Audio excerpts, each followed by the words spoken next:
ناظرین، آج ہم بات کریں گے پاکستان کی معروف اداکارہ بندیا کے بارے میں۔ ناظرین گرامی، بندیا کے خاندان کا تعلق کولکتہ سے تھا، لیکن پاکستان بننے کے بعد وہ ہجرت کر کے لاہور میں آ گئے۔ یوں 1970 میں بندیا کی پیدائش ہوئی۔ بندیا کی بڑی بہن نیوز رپورٹر تھی۔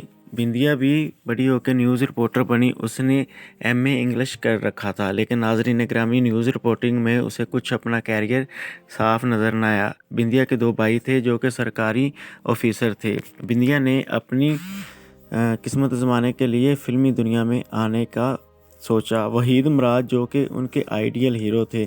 بندیا نے اپنی فلمی دنیا میں قدم رکھا اور سپر ہٹ فلمیں دینا شروع کر دی۔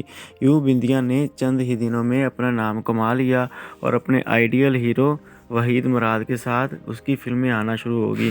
اس کے علاوہ اس نے سلطان رائی کے ساتھ اور سید نور کے ساتھ بھی کافی فلمیں سائن کری اور بنائی۔ ناظرین گرامی، اس دنوں میں اداکارہ کو آصف خان کے ایک ڈائریکٹر نے فلم میں سائن کیا اور یہ فلم پشتو زبان میں بننی تھی۔ ناظرین گرامی، چونکہ یہ فلم نور اسٹوڈیو میں ہی زیادہ کاسٹ کرنی تھی، اس لیے اداکار نور اسٹوڈیو میں آتی جاتی رہتی تھی اور نور اسٹوڈیو میں آصف خان کی رہائش بھی تھی، جہاں پہ اس نے اپنا ڈیرا بنا رکھا تھا۔ ناظرین، اداکارہ بندیا کو فلم میں کاسٹ کرنے کے بدلے میں آصف خان نے اسے اپنی رکھیل بنا رکھا تھا اور وہ کئی دن آصف خان کے نور اسٹوڈیو میں راتیں گزارتی اور اس کو خوش کرتی۔ یوں ناظرین گرامی، آصف خان کے دوستوں نے یہ دیکھ کے آصف خان کو بولا کہ اسے مجبور کیا جائے کہ وہ ہمارے ساتھ بھی جسمانی تعلق بنائے۔ یوں آصف خان نے بولا کہ اب کی بار جب وہ آئے گی تو تم لوگ دروازہ بند کر لینا اور اپنی خواہش پوری کر لینا۔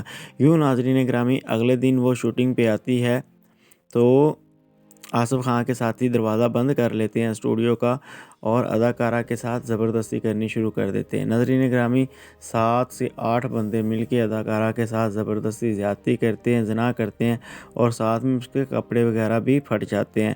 یوں ناظرین گرامی، وہ اپنی عزت بچانے کے لیے چیختی چلاتی ہے، لیکن اسٹوڈیو کا دروازہ بند ہوتا ہے اور باہر سے کوئی اندر نہیں آ سکتا، اس لیے کسی کو کوئی خبر نہیں ہوتی۔ لیکن ناظرین گرامی، وہ اپنی جان چھڑوا کے باہر کو بھاگتی ہے۔ اس ٹائم اس کے جسم کے اوپر کوئی کپڑے نہیں ہوتے، وہ ننگی ہوتی ہے۔ یوں ناظرین گرامی، باہر سے لوگ دیکھتے ہیں تو کوئی اس کے اوپر اپنی چادر پھینک دیتا ہے تاکہ وہ اپنے جسم کو ڈھانپ سکے۔ یوں ناظرین گرامی، اداکارہ کا کیریئر خراب ہونا شروع ہو جاتا ہے۔ اس کے بعد جو ایک بڑی ہیروئن بن رہی تھی اداکارہ، وہ نہ بن سکی اور اس کا کیریئر ختم سے ختم ہوتا چلا گیا۔ ناظرین گرامی، اسی دنوں میں اس نے اپنی شادی کری اور اس کے ہاں ایک بیٹا پیدا ہوا۔ بیٹا پیدا ہونے کے بعد وہ فلمی دنیا میں وہ نام نہ کما سکی جو پہلے شہرت وہ کما رہی تھی، اور پہلے جس بلندیوں میں جا رہی تھی ریپ ہونے کے بعد وہ اس بلندیوں تک نہ پہنچ سکی اور اس نے فلمی دنیا سے کنارہ کرنے کا سوچا۔ یوں ناظرین گرامی، اداکارہ نے فلمی دنیا سے کنارہ کر لیا اور اپنے گھر میں رہائش پذیر ہوگی۔ اس کے شوہر وفات پا گئے اور آج وہ اپنے بیٹے کے ساتھ اپنی زندگی گزار رہی ہے۔